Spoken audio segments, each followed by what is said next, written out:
Calgary is the last stop on our walking tour. We've kind of walked all around this historical area now.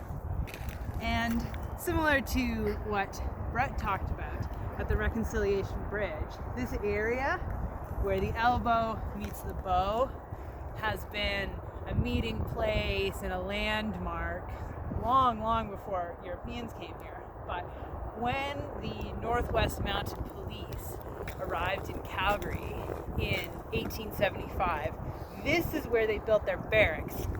And that's what these wooden structures represent, is those locations.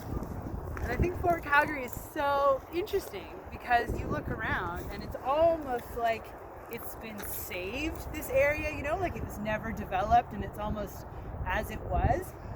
But it's really not the case. Like, really, this whole area was developed and an industrial area, and then for Calgary's centennial in 1875, they did a whole project turning Fort Calgary into an interpretive center. So they cleared all of the rail siding buildings. There was a rail spur line that came through here. I think that might be the old rail bed right there, actually. So I believe that rail line crossed the elbow where there's a pedestrian bridge now. And I'll put a historical air photo on our website, and you can see how this was just covered in rail lines and buildings, and now it's kind of been put back to look like this, and you can kind of imagine what it was like when this was all prairies and there would have been hardly any trees except for right in the river valley. And of course there wouldn't have been a huge city right there. So it is neat to stand here and think about it.